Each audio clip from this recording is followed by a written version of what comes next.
Good afternoon and welcome, dear friends, to the CEC live lecture session. In today's session, we are taking a topic that is philosophy of education, cognitivism. And to discuss this topic with us in studios, we have Dr. Ajay Verma. Dr. Ajay Verma is an associate professor in Center of Philosophy, School of Social Studies in JNU. Dear friends, let me remind you before starting this lecture that if you have any questions and queries regarding this ongoing lecture, you can call us on our toll-free number and you can ask your queries. So for that, please note down our toll-free number, that is 1800-110-430. So without wasting further time, let's welcome Dr. Ajay Verma to the studios and let's start with the topic. Welcome to the studio, sir, and please continue. Thank you very much. Hello viewers. So today, as stated, we'll be talking about philosophy of education, and under that, today we would be discussing one of the very famous ideas, namely cognitivism.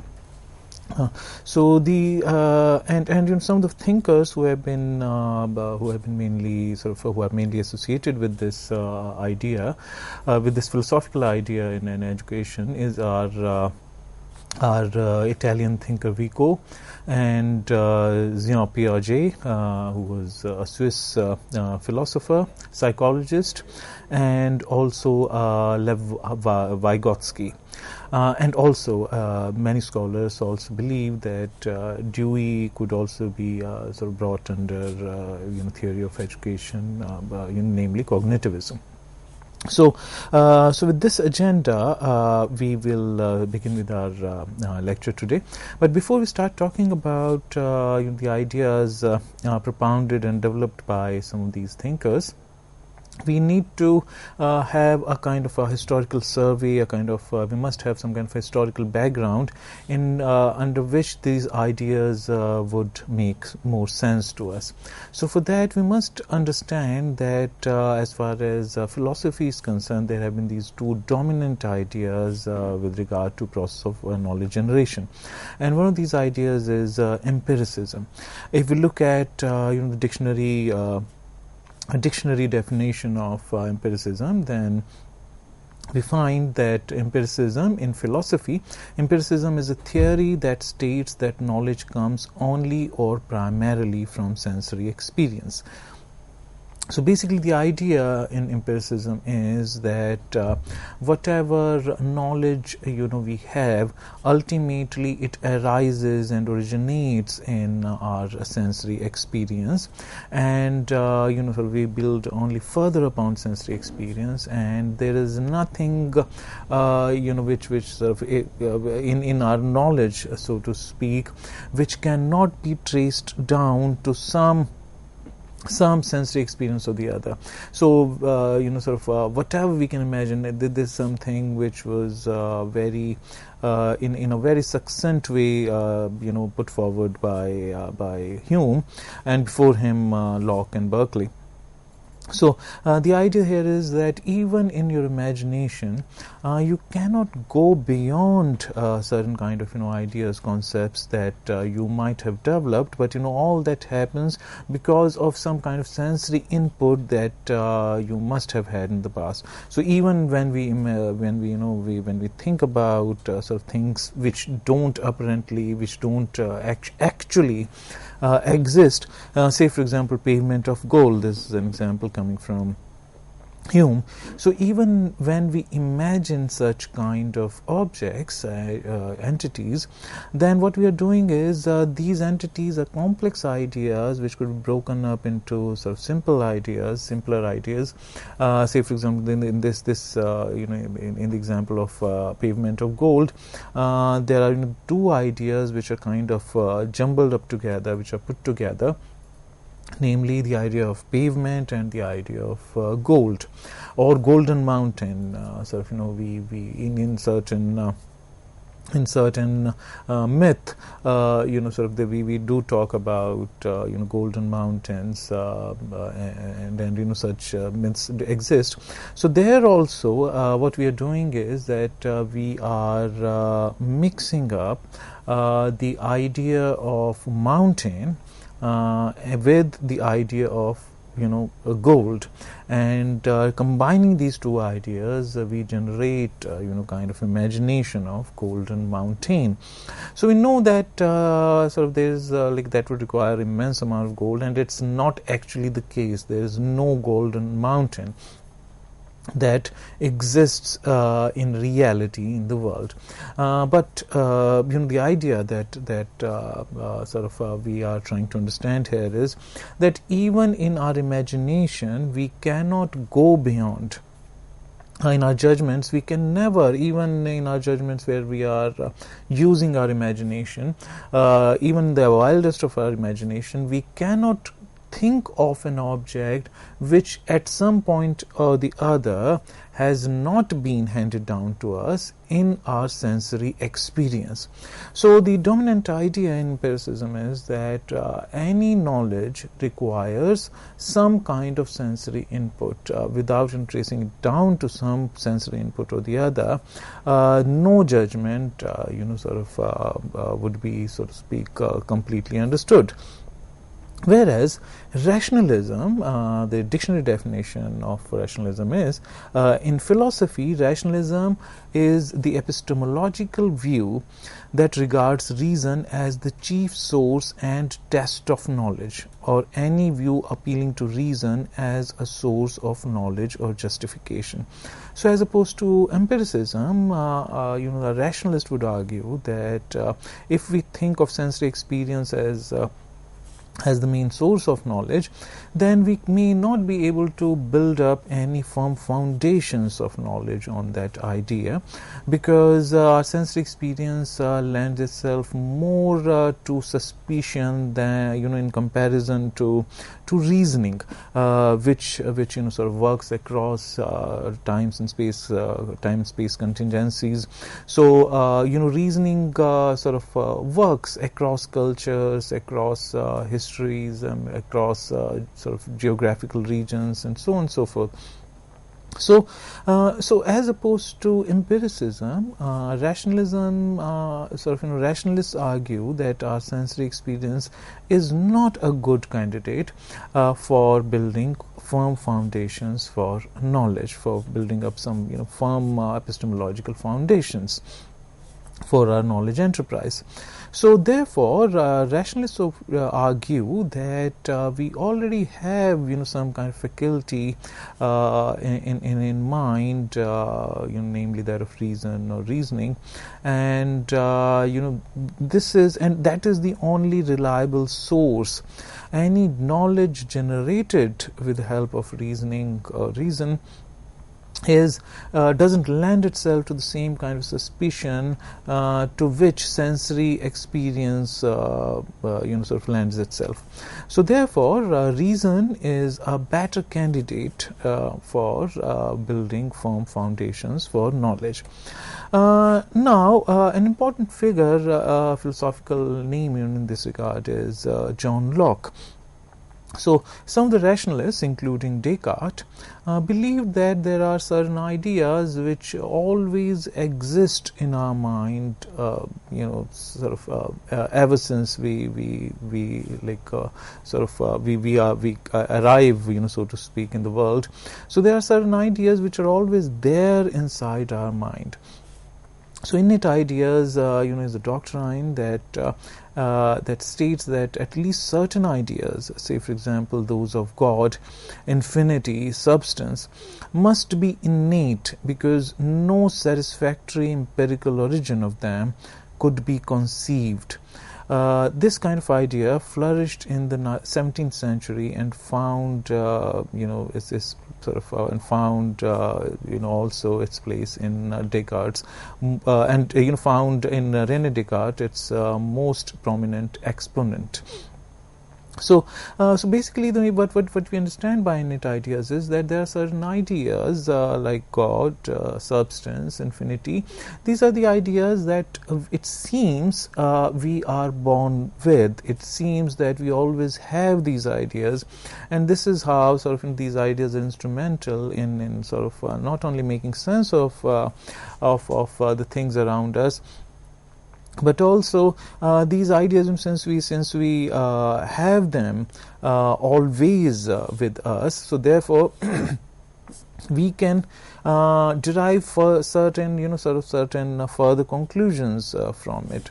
So say for example, we know that Descartes was very suspicious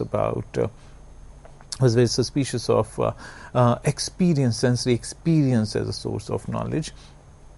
So there were the ideas in the doctrine of innate ideas had many takers in 17th century, and it's one prominent exponent that this idea had was Descartes. But Locke very famously refutes, presents a refutation of innate ideas, and says that most of the time what we find is what we call innate ideas are sort of relative to a person. So most of the time our knowledge has this individualistic aspect, because of which it comes to have a kind of particularity of its own. So say for example, values, the value of what is, say for example, goodness. What counts as goodness we find has differed from one era to the other. Probably barbarism, killing an enemy, or killing or valor of that kind. These were some of the celebrated virtues during early Greek times, and we don't consider them to be such anymore. Even capital punishment, there are several arguments against capital punishment. So killing, the kind of value it had at one point of time, even for that matter, killing an enemy, the value that was kind of attached to this act, we don't, is like we don't attach, so to speak, the same value to it anymore. So Locke's argument was that if we look at it closely, if we examine it closely, then this theory of innate ideas doesn't really convince us. It's not so convincing, so to speak. But if we look at it, it has the theory of innate ideas and Locke's refutation of innate ideas, and therefore thereby is affirming that for knowledge generation, knowledge has to be has to originate and develop in human experience. These two ideas have some very important implications for education, for philosophy of education. So if we believe in some kind of innatism, as the theory of innate ideas suggests, then probably we would want to develop a very different kind of idea of learning and development, that is mental development, and if we believe in empiricism, then probably we would develop some kind of a different idea regarding development and learning. So now moving forth from there, we know that there is one of the most celebrated philosophers of the last century, Immanuel Kant. He tries to bring about, so to speak, a synthesis between these two dominant trends in epistemology, namely empiricism and rationalism. So Kant famously said, concepts without precepts are empty and precepts without concepts are blind. So he tries to find a middle way between empiricism and rationalism. So he states that knowledge is synthetic a priori. it's a priori, but also, in a certain sense, it's a new experience. So we wouldn't go into much detail, defining what synthetic a priori means. Broadly, what sort of we can understand it like this. The idea here is that knowledge is a priori. That would be a dominant idea coming forth from rationalism, especially if somebody believes in sort of some kind of innate ideas, then the sort of the epistemological kind of implication of that would be that we already know things. So knowledge is so to speak a priori. It's already there with us in our mind. But if it is synthetic, that would mean that it requires some sort of some kind of experience from outside, and only then and thereby a knowledge formation takes place. So Immanuel Kant sort of puts forth this idea that as a matter of fact it's both. We have sensory data reaching us, and at the same time we kind of our mind, through our categories of mind, we work upon it. And this way, knowledge has both these components. It's like it's a priori in a certain sense, but also it's a kind of new knowledge gained through our experience. So it's synthetic a priori in that sense. So now, having understood that, what could be implication of what Kant is saying for education? So, according to the kind of idea, philosophy proposed by Kant, one could say that knowledge should be considered neither, knowledge is neither gained through experience alone, nor is it already innately present in the mind. It is gained through interplay of experiences with mind and its schema.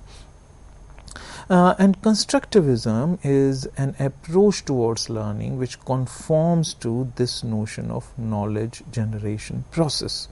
So, constructivism, comes very close to this idea that knowledge is not gained through just experience alone, and nor is it always, so to speak, present in our mind.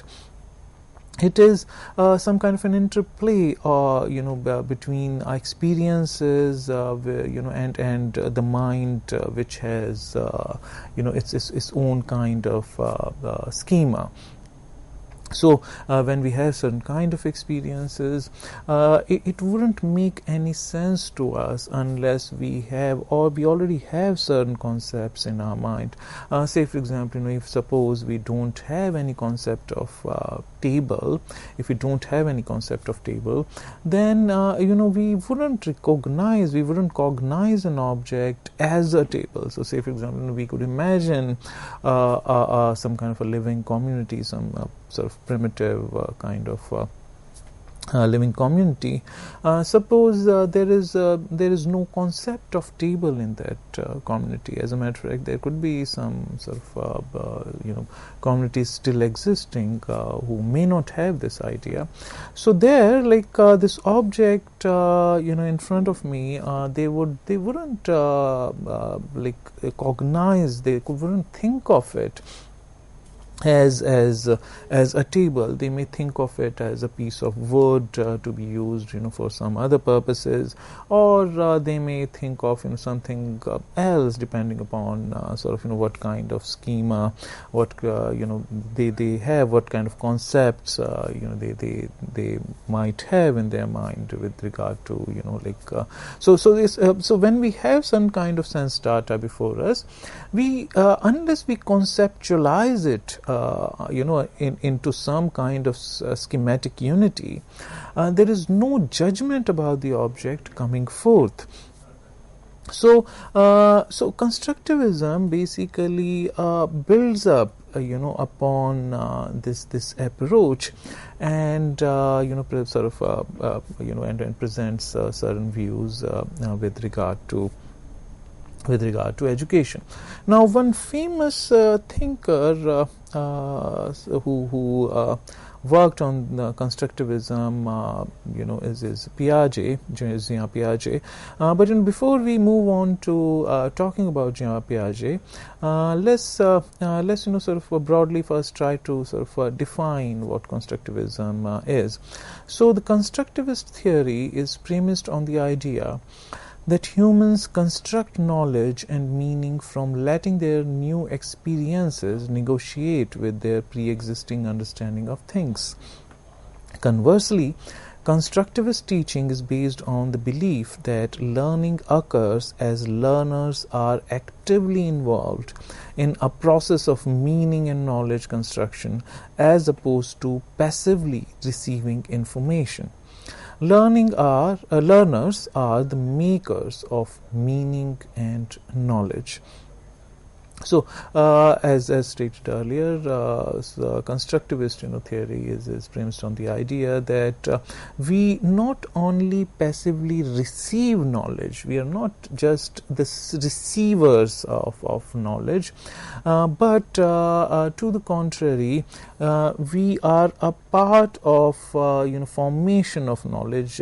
Knowledge is a kind of participatory activity, and when we learn and when we gain knowledge, it's not that we allow some kind of teaching to be impressed upon us, and then and thereby we learn things. So, as a matter of fact, if we look at the idea proposed by John Locke famously used this term tabula rasa, which means clean slate. So, after refuting the very notion of innate ideas, he proposes that our mind is like a clean slate at the time of our birth. According to Locke, our mind is like a clean slate.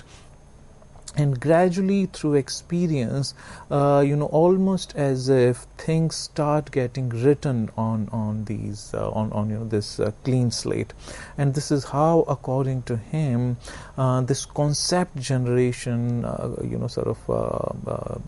takes place. So, if we have that kind of idea of mind, then the corresponding idea in education would be that if mind is a clean slate, then probably we can create impressions upon it. We can we can impress certain kind of knowledge, conceptual schema upon it. And if that is the model of education that we want to work with, it would be premised on the idea of learner as a passive recipient of the teaching, so to speak, So there'll be the idea that would probably be would be coming forth if from the kind of idea regarding mind that Locke had. So as opposed to that, constructivism, as pointed out, proposes that a learner is not a kind of a passive recipient, not doesn't come across, doesn't present him or herself as a kind of a clean slate to be to be written on, to be impressed upon, but learner comes with its own so to speak, structures of mind, and so there's a kind of an active participation in a knowledge generation process on the part of learner. So this is the main suggestion that we find in theory of constructivism. So now the main among the main proponents of constructivism is the Italian thinker Vico. So according to him, in order to claim to know something, one has to reasonably account for the elements that knowledge contains. This requires an understanding of the steps taken in putting them together. This view challenges our notion of an objective world, making its present felt in our experiences of it, to a notion of knower as an agent of cognition who is actively involved in the process of knowledge generation. So he is, like he famously said that human mind can only know what the human mind has made. So the idea basically put forward by Vico is that when knowledge generation takes place, there is certain kind of mental activity that it involves, and we sort of, since we do it, since a human mind does it, so human mind alone can know, so introspectively, so through reasoning sort of we can know how we put together things in our mind, and if we understand those processes, probably we would have some kind of a robust idea of how education takes place, how learning takes place. So he was among the forerunners of constructivism, though it is mainly associated with Piaget and Vygotsky. So here we'll take a short break, and we'll continue our discussion when we return after this break. Thank you. Thank you, sir. Dear friends, here we come to a short break period, and after this short break we'll be continuing with this topic. But before going to break, let me remind you that if you have any questions regarding this ongoing session, you can call us on our toll-free number. And please note down our toll-free number once again, that is 1-800-110-430. So see you after a really short break. Stay tuned.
Welcome back, friends. Let's continue with the ongoing topic of today, and let's start it. So please start it. Thank you. Welcome back, viewers. So we were talking about constructivism, and there we discussed the views put forward by famous Italian thinker Vico. From what he said regarding learning, we can further see that based upon what he initially said, there are some of the central tenets of constructivism that we may want to have a look at, which are that some of the central tenets of constructivism are that learner is not only the locus of knowledge formation, but also an active participant in the generation of knowledge and beliefs. Learner adds meaning to her experience, drawing upon her hitherto developed canon of knowledge and understanding. Learning activities should be modeled in such a way that learner is encouraged to access their experiences, knowledge and beliefs, and make new additions to them depending upon novelty of the situation. So, as first put forward by Vigo, the idea is that when we have certain kind of experience, there is some kind of putting it together into some kind of story that has to happen inside our minds. So it's only inside our minds that that experience becomes meaningful, and this is, and there we the person in whose mind that knowledge generation is happening, that person is, so to speak, putting things together, and in that sense there is an activity, some kind of internal activity, some kind of a constructive activity happening inside the mind of the learner. And the person who is sort of putting things together could introspectively understand what goes on when when we try to sort of think of ideas, when we come up with judgments, and so on and so forth. So these are some of the central ideas. And also, apart from that, according to constructivism, learning should be viewed as a participatory social activity enhanced by shared modes of inquiry. This is especially true of Vygotsky. And learning outcomes on this model of learning differ from individual to individual and are often unpredictable. So as opposed to innate ideas, where we think of most the sort of individual learners as coming along with the same mental structures, so to speak, here the idea is that each learner learns in different ways depending upon the sort of the developmental stage, or depending upon other factors regarding the learner. So each learner sort of because of certain social conditioning, because there could be several factors which go on to shape the learning as it happens with regard to a particular individual. So it is not always predictable. And here we could also sort of we could also very briefly talk about behaviorism, because prior to constructivism, behaviorism was a very dominant idea put forward by Skinner and some others. Pavlov is also one of the main proponent of this idea. So there, the idea was that knowledge, could be learning, could be seen as some kind of response mechanism. Just like in the case of certain animals, you can create certain kind of behavior in them. You can create some kind of stimulus response kind of a structure in them. So similarly, the idea of education that would conform to such such idea of mind would be that learning would be something that could be created, so to speak, in the sense of, in the form of response mechanism. We could create some kind of reflexes in within the mind of a learner. So say, for example, this whole regimented sort of this idea of regimentation, which is like we find so prominent in schooling, sort of for following of discipline and so on and so forth. So that mainly sort of comes from behaviorism, maintaining decorum and so on and so forth. So the idea of behaviorism and the way, sort of the kind of implication it may have for education is goes along a very different trajectory.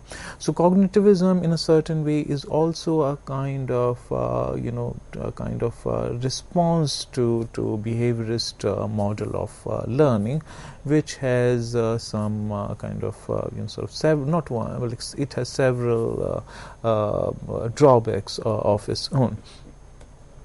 So now, with that historical background in mind, we could look at what Jean Piaget had to say about on cognitive constructivism. So Piaget put forward the thesis that children already have ways of organizing their experiences, which is termed as schema. This is also, a term which was used by Kant. So, according to Piaget, children already have ways of organizing their experiences, which is termed as schema, which are viewed as building blocks of intelligent behavior. These schema could relate to different aspects of the world, including objects, their use, and an abstract understanding of how those objects work, and together form a coherent systematic whole which is already operative in learning process.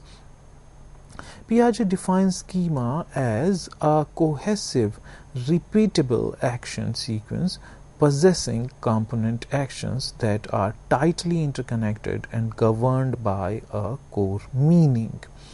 So, the idea here is that we shouldn't consider a learner as somebody who passively, so to speak, sits in a classroom and is a kind of a passive recipient of whatever kind of teaching or learning takes place in a classroom situation. So, at whatever stage in life, there is some kind of schema, some kind of some kind of patterns that are already some kind of structures already present in our mind, which are active when some kind of knowledge generation activity is taking place, and these patterns and so on depend upon our stage of development. So it talks about different stages of development. So like at very initial stage, the child is only struggling to develop some kind of sensory motor mechanism.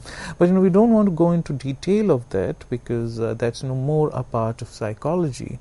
And Jean Piaget was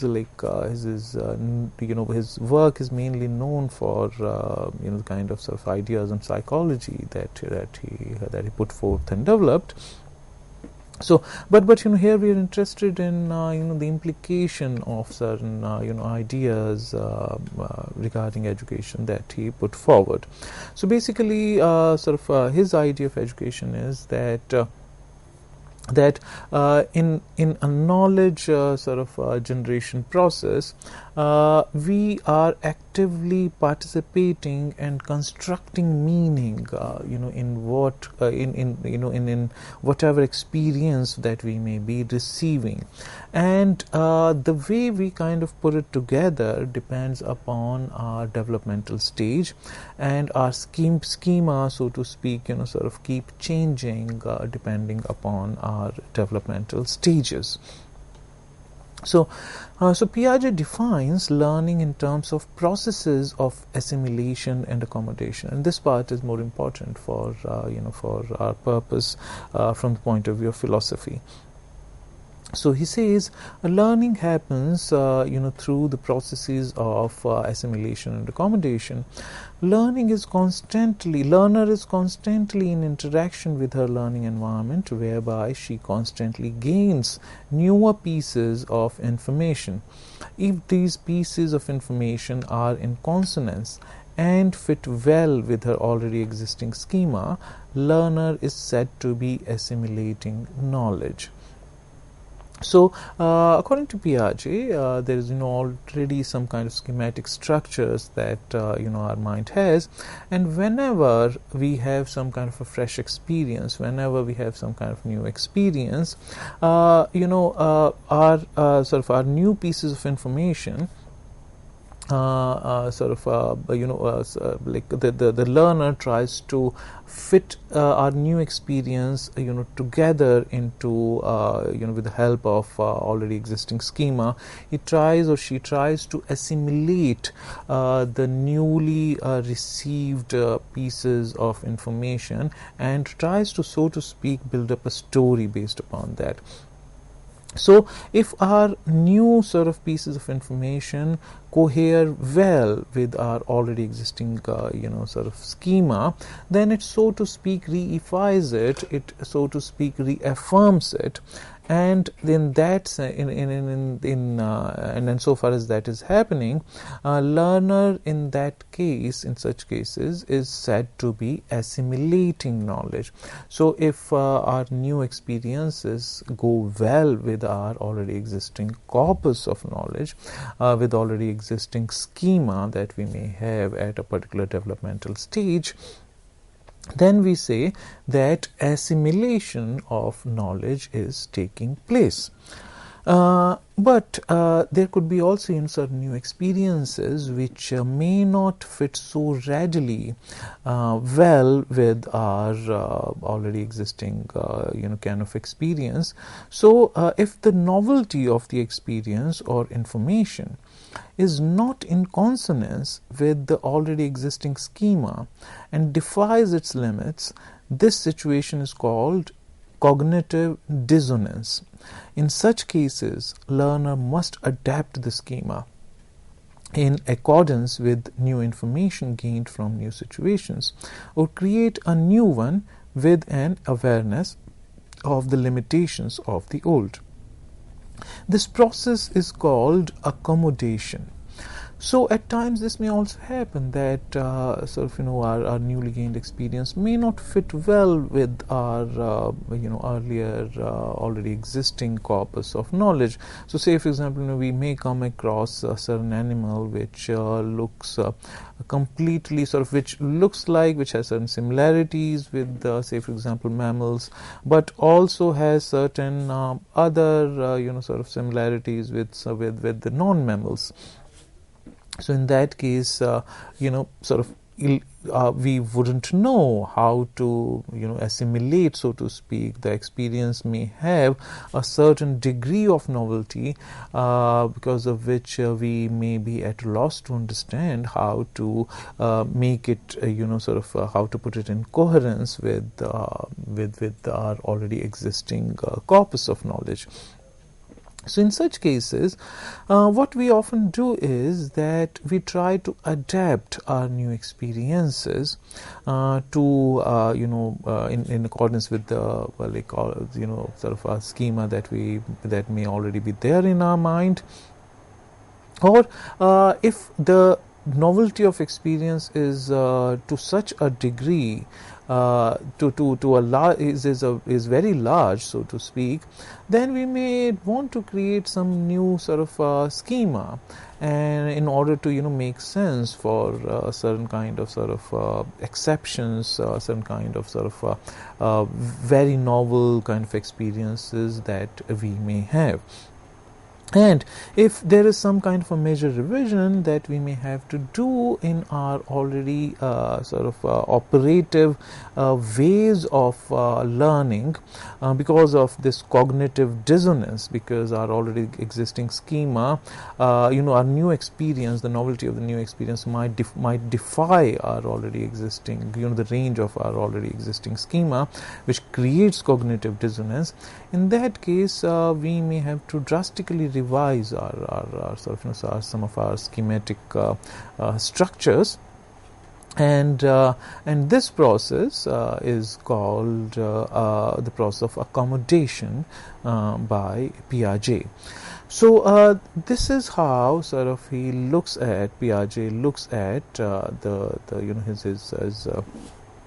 this is according to how Piaget, how the learning, so to speak, takes place. It takes place through the processes of assimilation and accommodation, and learning is a kind of two-way process where we gain new experiences and we try to make sense of them with the help of certain kind of schema that are already operative in our mind.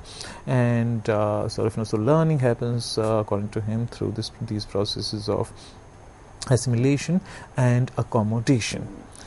So now next in line is one of the most celebrated thinkers when it comes to constructivism, whose name is Lev Vygotsky. Lev Vygotsky was a Russian thinker. Lev Vygotsky believed that the process of learning is not confined to individual effort alone, but is also shaped by some external factors which are dominantly social in nature. This includes one's language and culture. While Piaget believed that learning is a mental function, so according to him, learning as a mental function is solely under the control of the individual, according to Piaget, whereas Vygotsky opined that all mental functions have social components. So the main add-on, so to speak, from Vygotsky's side is this: Piaget was completely focused upon how the mind of the individual, the mind of the learner, works in the process of learning, whereas Vygotsky, so he believed that all our thinking processes are under our control, just like Vigo thought.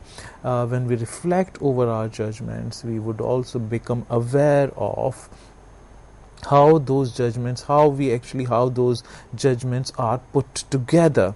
So Piaget, sort of going forth from there, focused completely on the learner's mind and believed that learning follows certain developmental stage. So one could contend that the idea in Piaget is that for development takes place first, and then accordingly, in accordance with the developmental stage, learning of certain kind ensues, starts happening. Whereas according to Piaget, it is like still an undermining of some of the external processes which are operative when learning is taking place. So Vygotsky emphasized more upon the social component in a learning situation.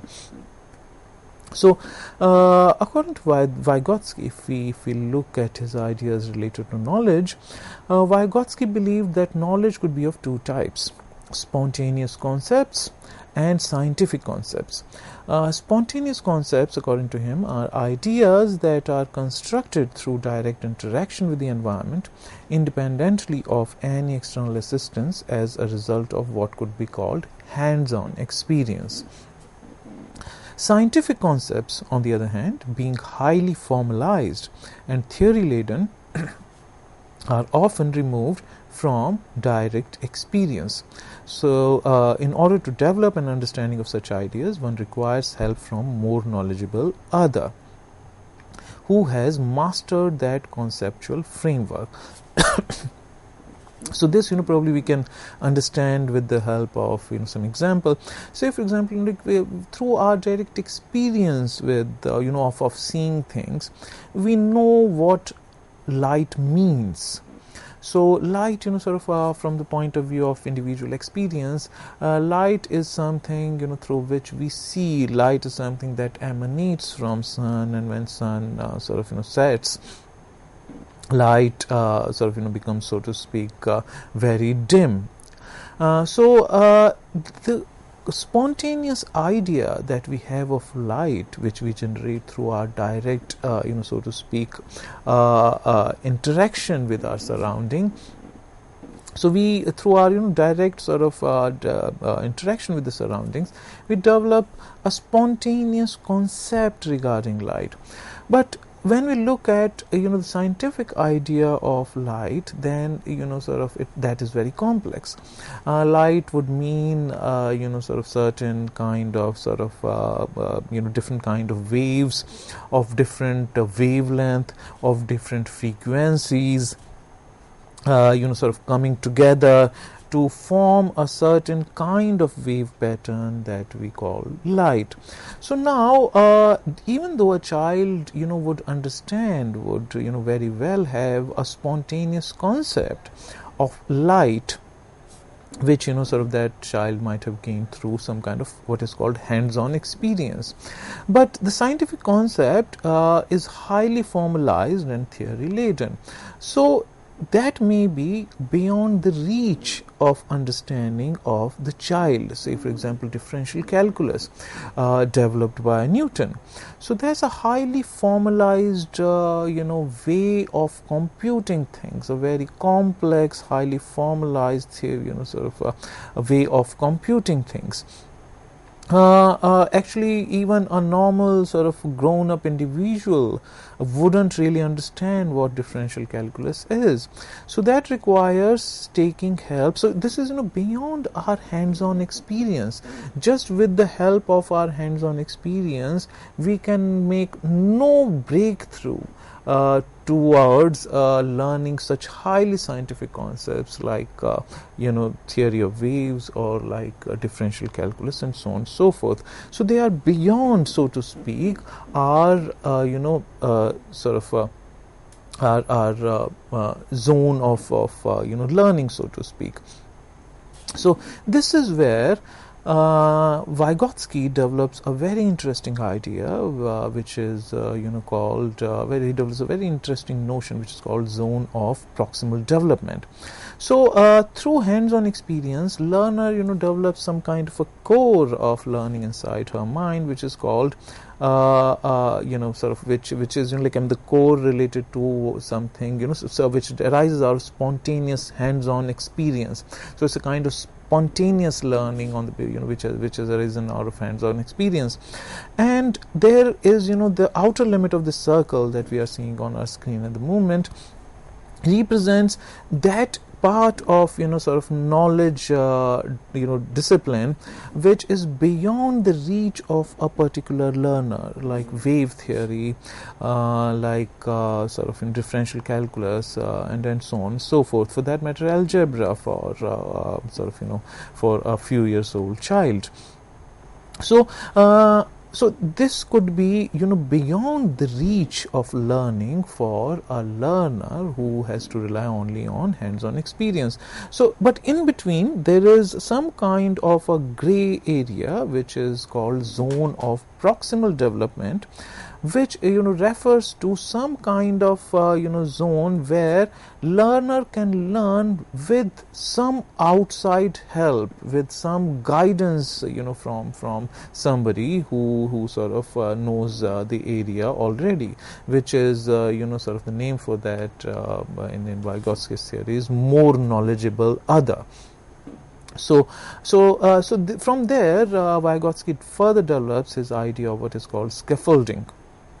So, according to Vygotsky's notion of learning, according to Vygotsky, teacher's job is to assist the learner within the zone of proximal development by providing instructional support, which is also known as scaffolding. This process widens the horizon of their existing level of knowledge. This results in a meaningful construction and addition to one's existing level of understanding. So just as when a building is being constructed, so some kind of a scaffolding structure is created around the building, which supports the person who is doing the construction. It supports so to speak the person who is constructing the building, and with this minimal support the person who's building who's constructing the building is able to sort of do work properly. So in a similar fashion, so this kind of scaffolding is precisely the job of the instructor.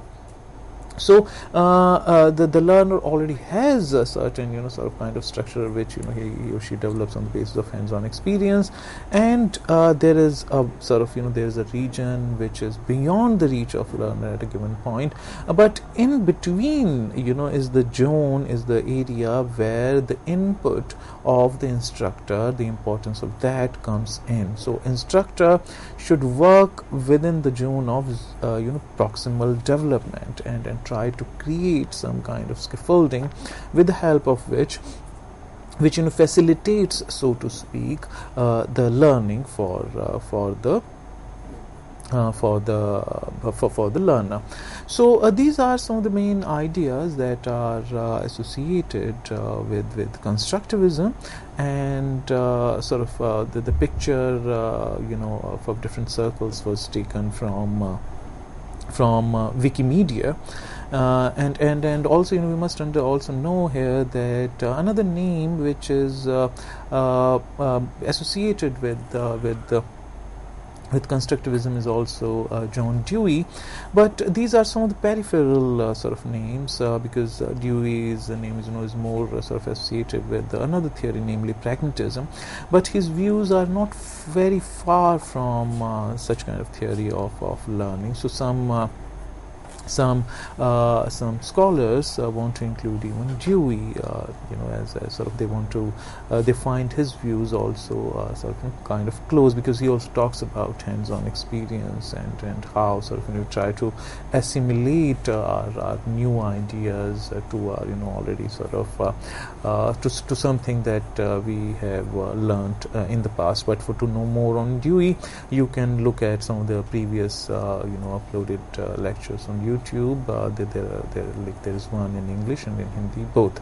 So we'll conclude here our session on constructivism, and we'll talk about on more such philosophical concepts in education in our forthcoming lectures. Thank you.